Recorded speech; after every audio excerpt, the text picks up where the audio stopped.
Hello friends, मैं एक बार फिर से उपस्थित हूँ कहानी अनचाही शादी का अगला भाग लेकर। इसके पहले भी 39 भाग अपलोड हो चुके हैं। अगर आपने नहीं देखा तो प्लीज़ एक बार मेरे चैनल पर जाकर अवश्य देखें। और प्लीज़ आप सब नाराज़ मत होना, अभी मेरे घर पे गेस्ट का आना जाना बहुत लगा है, सो मैं बिल्कुल समय नहीं निकाल पाती हूँ कहानी एडिटिंग करने के लिए। तो प्लीज़ 1-2 दिन और रुक जाइए, उसके बाद कहानी के भाग रेगुलर अपलोड होंगे। और हाँ, आप सभी को नए साल की हार्दिक शुभकामनाएं। तो चलिए शुरू करती हूँ आज की कहानी का अगला भाग।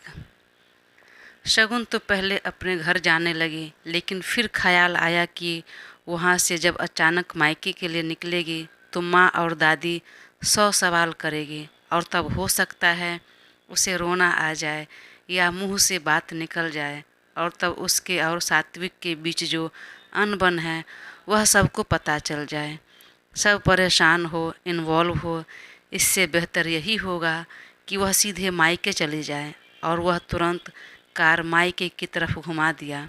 उसे अभी भी बहुत रोना आ रहा था, बहुत तकलीफ़ हो रही थी कि सात्विक ने उसके बातों पर यकीन नहीं किया।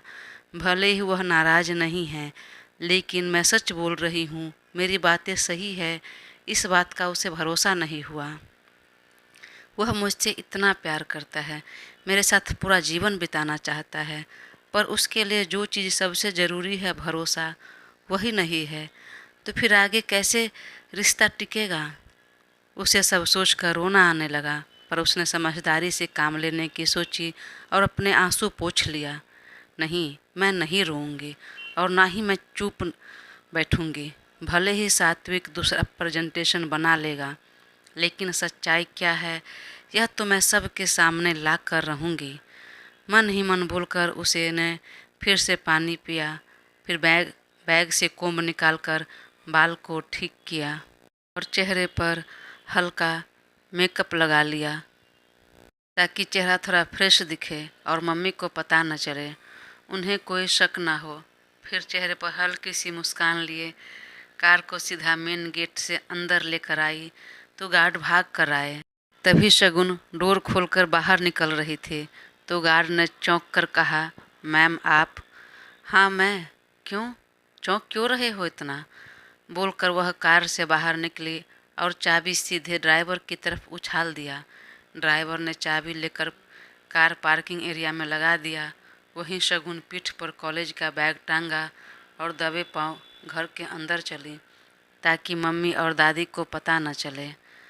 और वह घर के अंदर गई तो वाकई किसी को पता नहीं चला। वह कुछ सेकंड तक चुपचाप नज़र दौड़ाकर चारों तरफ देखने लगी और वापस अपने घर में आकर वह थोड़ी इमोशनल होने लगी, जबकि वह ऐसी नहीं थी, इतना नहीं सोचती थी। पर अब शादी हो गई थी, रिश्तों की समझ आने लगी थी, थोड़ी मैच्योर भी हो गई थी, सच्चे प्यार में पड़ गई थी, तो सब याद कर सोच कर आँख भरने लगी। लेकिन फिर संभल गई और चेहरे पर हल्की मुस्कान लिए आवाज़ लगाई, दादी, मम्मा, कहाँ हो आप? अरे बाहर तो निकलो, देखो कौन आया है। अभी कुछ देर पहले लंच कर अपने अपने कमरे में सब गए थे आराम करने। उसकी आवाज़ सुनकर दादी, दादू और जूही जी भी कमरे से निकली और सामने उसे देखकर चौंक गई। अरे शगुन, तुम यहाँ अचानक और अकेले? अकेले क्यों? अकेले नहीं तो और किसके साथ मम्मा? माँ कुछ बोलती उससे पहले ही दादी ने कहा, अरे झल्ली, मतलब तुम अकेले क्यों आई है? जवाई बाबू कहाँ हैं? मम्मी और दादी, कॉलेज में सिर्फ मैं पढ़ती हूँ, आपके जवाई बाबू नहीं पढ़ते हैं। वह सुबह के 9 बजे से रात के पता नहीं कितने बजे तक काम करते हैं, समझिए आप दोनों। तो फिलहाल इस समय वो ऑफिस में अपना काम कर रहे हैं, मैं सीधे कॉलेज से आ रही हूँ। तो अब बताइए, क्या आप लोग को अच्छा नहीं लग रहा मेरा यहाँ आना? अरे मेरी बच्ची, कैसी बातें कर रही हो? हमें तो बहुत अच्छा लगा बेटा। हम तो खुद तुम्हारे घर आने वाले थे, तुम्हारी दादी और सास से मिलने के लिए और उनसे यह बात करने के लिए कि शगुन को कुछ दिन हमारे घर रहने दीजिए। बीच में तो तुम्हारी छुट्टी भी हुई तो तुम यहाँ नहीं आई, वहीं रह गई। लेकिन फिर अमित ने मना कर दिया कि तुम्हारी पढ़ाई है और फिर तुम जवाई बाबू के साथ काम भी करने लगी, तो फुर्सत नहीं है इसलिए नहीं आए। वैसे तुम्हें देखकर अच्छा लग रहा है बेटा। 3 महीने पहले की जो मेरी पोती थी उसमें और आज जो मेरी पोती है उसमें ज़मीन आसमान का फ़र्क है। कितनी जिम्मेदार हो गई है तुम। देखो तो, पढ़ाई के साथ साथ पार्ट टाइम काम भी। भगवान तुम इसे यूं ही सद्बुद्धि देना। दादी बस करो, मैं काम नहीं करती, बस कुछ दिनों की छुट्टी थी तो ऑफिस जाती थी। फ़िलहाल मैं अपने पढ़ाई पर फोकस कर रही हूँ। और अपने जमाई बाबू का गुणगान करना बंद करो। कॉलेज से सीधे यहाँ आई हूँ। भूख लगी है, खाने के लिए तो कम से कम पूछ लो दादी। अरे मेरा बच्चा, तुम बोलो ना क्या खाना है, अभी अपने हाथों बनाती हूँ। नहीं, जो भी बना है वह दीजिए, बहुत भूख लगी है। तब तक जूही जी उसके लिए खाना लेकर आ गई तो वह वहीं डाइनिंग टेबल पर बैठकर खाते खाते दादी और माँ से बात करने लगी। वह सात्विक की और ससुराल की खुलकर तारीफ कर रही थी, जिसे सुनकर जूही जी और नैना की जी भी खुशी से गदगद हो रहे थे। उन सबको जरा भी शक नहीं हुआ कि बेटी नाराज होकर आई है वहाँ से। खाना खाने के बाद शगुन ने कॉलेज का बैग उठाया और बोली, मैं जा रही हूँ फ़िलहाल अपने कमरे में आराम करने। और हाँ, मैं फ़िलहाल कुछ दिन यहीं रहूँगी। ठीक है रहो, लेकिन तुम कुछ लेकर नहीं आई हो बेटा। मेरा मतलब अपना भी कोई भी सामान, बैग वगैरह। तो फिर क्या, यहाँ पर भी तो मेरे सामान है, मेरे कपड़े वगैरह हैं ही, तो लाने की क्या ज़रूरत है। अरे बेटा, लेकिन तुमने अभी भी कहा ना कि मैं कॉलेज से सीधा यहाँ आ गई हूँ, मतलब तुम्हारे सास ससुर को या सात्विक को नहीं पता होगा। और फिर तुम यहाँ बोल रही हो कि मैं यहीं रहूँगी। कहीं ऐसा तो नहीं कि तुम ससुराल में बिना बताए आ गई, उन सब से नाराज होकर या जवाई बाबू से लड़कर यहाँ आ गई। कुछ पल के लिए शगुन तो सन्न रह गई सुनकर। फिर ही करके हंसते हुए कहा, अरे मम्मी, तुम्हारे जवाई बाबू की इतनी हिम्मत कि मुझे कुछ कहे। मैं तो यूं ही आ गई। कॉलेज से निकले मैं तो अपने ससुराल ही जा रही थी, अचानक आप लोग की याद आ गई और काफ़ी दिन हो भी गए थे मिले हुए, तो यहाँ आ गई। अगर आप लोगों को अच्छा नहीं लगा तो मैं चली जाती हूँ। अरे नहीं, क्यों जाएगी, रहो। लेकिन हाँ बेटा, अगर ससुराल वाले को नहीं बताया है तो फ़ोन करके बता दो। हाँ बता देती हूँ, बोलकर वह अपने कमरे में चली गई। तब नैना और जूही जी भी निश्चिंत हो गई। शगुन अपने कमरे में आई तो चारों तरफ घूम घूम कर अपने कमरे को देख रही थी, निहार रही थी। महीनों बाद वह अपने कमरे में आई और फिर थोड़ा इमोशनल होने लगी। फिर खुद को संभाला और जाकर फ्रेश हो गई। इधर सात्विक अपने काम में डूब गया। घंटों बीत गए, पर खाना तो दूर, चाय पानी का भी उसे होश नहीं रहा। जो भी कॉल आए सब अभिषेक ने ही अटेंड किया। सात्विक ने जैसे कहा था उसी अनुसार तृप्ति ने मीटिंग को पोस्टपोन कर दिया और जो ज़रूरत था उसे अटेंड कर लिया। जब काफ़ी देर हो गए काम करते हुए, तब अभिषेक केबिन में आया। सर प्लीज़ कुछ खा लीजिए, आपने कुछ खाया नहीं है। अगर इस तरह काम करते रहे तो बीमार पड़ जाएंगे। सात्विक ने बिना उसकी तरफ देखे ही हाथ से बाहर जाने का इशारा किया। तब सात्विक आया और एक कॉफ़ी उसके सामने टेबल पर रख दिया। सर, एटलीस्ट इसे तो पी लीजिए। तब उसने सिर उठाकर अभिषेक की तरफ देखा और हाँ में सिर हिलाकर उसे केबिन से बाहर जाने कह दिया। अभिषेक बाहर निकलकर सीधे अपने केबिन में चला गया और अपने चेयर पर बैठकर सात्विक के बारे में सोचने लगा। वह बरसों से सात्विक को जानता है। जब से अपनी पढ़ाई पूरी कर वह बिजनेस में उतरा, तभी से वह उसके साथ काम करता आ रहा है। सात्विक जितना दिखने में स्मार्ट है, दिल से भी उतना ही अच्छा है। वह उसके साथ काम करना शुरू ही किया था, अभी कुछ ही महीने हुए थे, तभी बहन की शादी पड़ी और उसी में खर्च करने के लिए वह लोन के लिए मारा मारा फिर रहा था। और जब यह बात सात्विक को पता चली तो अभिषेक को अपने केबिन में बुलाकर जितना खर्च लगा वह सारा पैसा दिया, यह कहकर कि वह मेरी भी बहन है और धीरे धीरे तुम मुझे पैसा दे देना, और बिना 1 रुपया भी ब्याज नहीं लिया। तब से वह सात्विक के साथ साये की तरह रहता है। उसे परेशान देखकर उसे भी दुख हो रहा था। सर महीनों लगाकर इतना अच्छा प्रेजेंटेशन बनाए, फिर कहाँ गड़बड़ी हो गई। उनके इतनी मेहनत पर पानी फिर गया और अब फिर से काम पर लग गए हैं। आज तो पूरा दिन ढंग से कुछ खाया भी नहीं। इस तरह अगर नहीं खाए फिर यह तो कहीं बीमार न पड़ जाए। लेकिन क्या करूं, वह मानेंगे भी तो नहीं।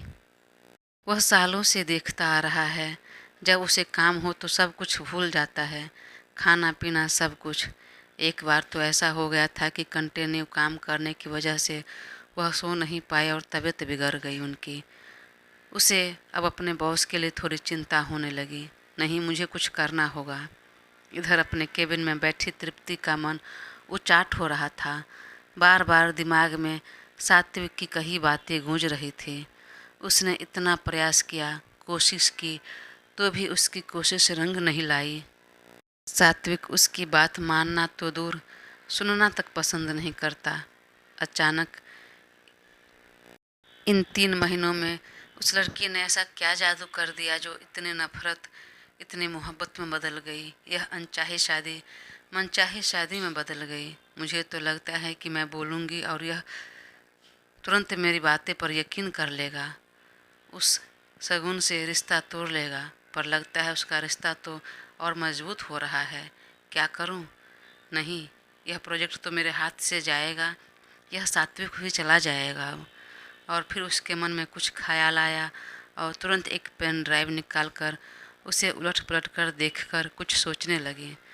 तभी बेधड़क अभिषेक उसके केबिन में आ गया। तृप्ति, मुझे आपसे कुछ बात करनी थी, अभिषेक ने केबिन के अंदर आते हुए कहा। तृप्ति ने सुना तो झट से नज़र उठाकर देखा और सामने अभिषेक को देखकर उसके आंखें बड़ी हो गई। वह चौंक गई और तुरंत पेन ड्राइव को अपने मुट्ठी में दबा लिया और झटके में उठ खड़ी हुई। तुम में इतना भी मैनर्स नहीं है कि किसी के केबिन में जाने से पहले नॉक किया जाता है। इस तरह क्यों आए? और यह क्या लैंग्वेज है तृप्ति? क्यों नाम लेकर क्यों बुला रहे हो? Always call me ma'am. Abhishek मन ही मन तृप्ति को पसंद करने लगा था, तो जब तक वह तृप्ति को मैडम के बजाय नाम लेकर ही बुलाता था। कई बार मना भी किया उसने, लेकिन फिर भी अभिषेक नाम से ही बुलाता था। फिलहाल तो अभी उसे नाम लेने से ज़्यादा इस बात से चौंक गई थी कि कहीं उसने देख तो नहीं लिया उसके हाथ में पेन ड्राइव। वह एक बार फिर डांटने लगी। अभिषेक, कितनी बार कहूँ तुम्हें, एक ही बात बार बार क्यों बोलनी पड़ती है? देखो, अगर तुम नहीं सुधरोगे तो मजबूरन मुझे सर से बात करनी होगी। वह जब ओवर रिएक्ट करने लगी तब अभिषेक ने तुरंत कहा, ओके सॉरी मैम, पर मुझे कुछ अर्जेंट बात करनी है, इसलिए मैं आपके पास आया हूँ। बोलो। सर कुछ नहीं खाए हैं सुबह से और काम में बिजी हैं। हाँ तो मैं क्या करूँ? मैंने तो कहा था उन्हें कि मैं हेल्प कर देती हूँ, पर वह तो सुना नहीं। अकेले ही काम में करने में लगे हैं, तो मैं क्या कर सकती हूँ? बाकी जो काम बोले हैं वह तो मैं कर ही रही हूँ। नहीं, मैं सोच रहा था कि चलो हम दोनों मिलकर बोलते हैं सर को कि कुछ खा ले। हो सकता है हम साथ में जाए तो सुन ले। अकेले जाने पर एक बार भगा दिए थे, हो सकता है फिर से डांट दे। आप साथ में चले तो हो सकता है कि कहीं मान जाए। तृप्ति को सात्विक के केबिन में जाने का एक मौका मिला और तुरंत उसकी बात मान ली। ठीक है, पर हम कुछ खाने के लिए लेकर ही जाते हैं। तुम कुछ उनके लिए स्नैक्स ऑर्डर करो और एक कॉफ़ी भी। मैं भी आती हूँ अभी। ठीक है, मैं ऑर्डर करता हूँ, बोलकर वह बाहर निकल गया और तुरंत किसी को फ़ोन लगा दिया और कहा, मेरा सारा प्लान चौपट होता नज़र आ रहा है। सात्विक एक बार फिर से काम में डूब गया है, प्रेजेंटेशन बनाने में लग गया है। वह बना लेगा और डील डन हो जाएगी और शगुन भी उसके पास रह जाएगी। फिर मेरा क्या होगा? मैं अपना बिजनेस छोड़कर लंदन से मुंबई भी आई, इतनी चाल भी चली और कुछ मिला नहीं। कल को यह पोल खुल गई मेरे बारे में तो फिर मैं भी नहीं जानती सात्विक क्या करेगा। वह तो सीधे मार देगा मुझे। इतनी जल्दी हार नहीं मानो। चलो मैं आज तुमसे मिलती हूँ और फिर बहुत जल्द एक बड़ा धमाका होगा। फिर दोनों ने कुछ बातें की और तृप्ति ने हंसकर फ़ोन रखा और केबिन से बाहर निकली। तब तक कॉफ़ी और स्नैक्स लिए अभिषेक जा रहा था तो वह भी साथ में चली और डोर पर जाकर नॉक किया तो सात्विक ने बिना देखे ही कहा, यस कम इन। तब दोनों गई और टेबल पर स्नैक्स और कॉफ़ी रखते हुए कहा, सर प्लीज़ थोड़ा खा लीजिए, इस तरह बिना खाए पिए काम करेंगे तो बीमार पड़ जाएंगे, तब क्या होगा, तो प्लीज़ सर बात मानिए। सात्विक को भूख तो बहुत लगी थी।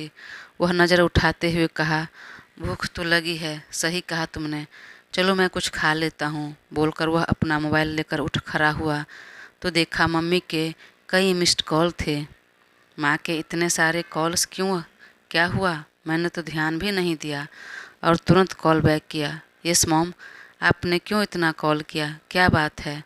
तो माँ ने कहा, बेटा तुम दोनों कब आओगे घर। तुम दोनों मतलब, अरे बेटा शगुन तुम्हारे साथ ही है ना, आज वह घर तो आई नहीं तो तुम्हारे साथ ही होगी, तो कब आओगे दोनों। मॉम शगुन मेरे साथ नहीं है, वह तो घर गई। क्या घर गई, पर अब तक आई नहीं और उसका फ़ोन भी नहीं लग रहा है, मुझे तो लगा कि वह तुम्हारे साथ है। सात्विक एक पल के लिए चौंक गया कि वह लड़की कहाँ चली गई। फिर याद आया कि शायद वह मायके जाने के लिए कहा तो कहीं सीधे मायके तो नहीं चली गई। हाँ शायद, और सोचते ही फिर कहा, मम्मा मुझे लगता है वह अपने मम्मी के घर चली गई, आज वह बोल रही थी इसलिए।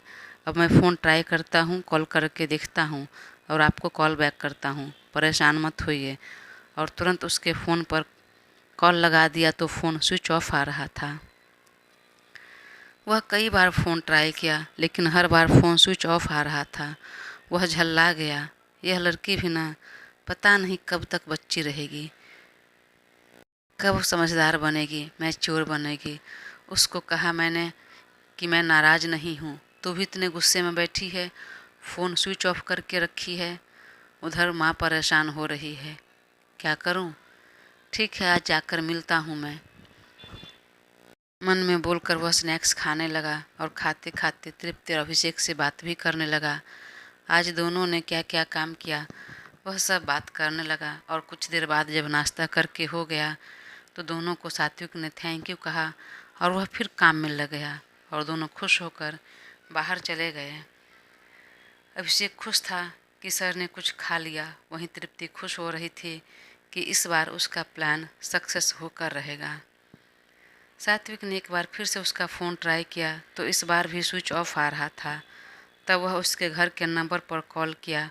तब जूही जी ने फ़ोन उठाया, हेलो मम्मा, शगुन घर पहुंच गई क्या। हाँ बेटा, वह तो कब का घर आई, उसका फ़ोन नहीं लग रहा। एक सेकंड मैं देखती हूँ बेटा। अब उसके कमरे में गई तो देखा शगुन फ़ोन एरोप्लेन मोड पर रखकर सो रही थी। बेटा वह तो सो रही है, ठीक है उसे आराम करने दीजिए, वह उठेगी तो बोलिएगा मुझे कॉल करने के लिए। ठीक है बेटा। फिर दोनों ने फ़ोन रखा। तब सात्विक ने अपनी माँ को फ़ोन कर दिया कि वह अपनी मम्मी के घर पर है और वह फ़िलहाल आराम कर रही है, इसलिए फ़ोन नहीं किया। वह उठकर फ़ोन कर लेगी आपको, सो रही है। ठीक है बेटा, कोई बात नहीं, मैं ही बात कर लूँगी। और एक बार फिर सात्विक फ़ोन रखकर अपने काम में व्यस्त हो गया। शगुन सोकर उठी। माँ ने कहा भी कि उसे फ़ोन आया था, मिस्ड कॉल भी देखा कि सात्विक फ़ोन कर रहे थे, पर फिर भी उसने कॉल बैक नहीं किया। इधर सात्विक भी काम में इतना व्यस्त हो गया कि फ़ोन नहीं कर पाया दोबारा। अब तक सारे स्टाफ चले गए, तृप्ति भी जल्दी निकल गई। अब सात्विक अकेले केबिन में काम कर रहा था। अभिषेक भी था, पर वह अपने केबिन में बैठा था और कुछ कुछ देर पर आकर सात्विक को देख रहा था। करीब रात के 12 बजे अभिषेक आया और कहा, सर काफ़ी देर हो गई है, घर जाइए आराम कीजिए। तब उसने नज़र उठाकर घड़ी देखा और कहा, अरे हाँ यार, आज तो मुझे शगुन के घर जाना था लेकिन नहीं जा पाया, पर कोई नहीं, कल मैं खुद जाकर बात करता हूँ उससे। और वह घर के लिए निकल गया। इधर तृप्ति आज जल्दी निकलकर दीवा से मिली और चुपचाप उसे वह पेन ड्राइव थमा दिया। दी डोंट वरी, इस बार का प्लान आपका सक्सेस होकर रहेगा। उस शगुन ने सिर्फ आपको नहीं, मुझे भी बहुत दुखी किया है। पहले मेरे आहान पर नज़र रख रही थी और अब आपके सात्विक पर, लेकिन मेरे आहान को तो छोड़ दिया उसने, पर आपके सात्विक को पूरी तरह से छीन लिया, अपना बना लिया उसने। पर कोई नहीं, टेंशन मत लीजिए, आपका सात्विक आपका ही रहेगा। दोस्तों, कहानी आगे जारी रहेगी, तो प्लीज़ अपना साथ बनाए रखें और चैनल को सब्सक्राइब कर मुझे ज़रूर सपोर्ट करें। और एक बार फिर से आप सभी को नए साल की हार्दिक शुभकामनाएं। Thank you.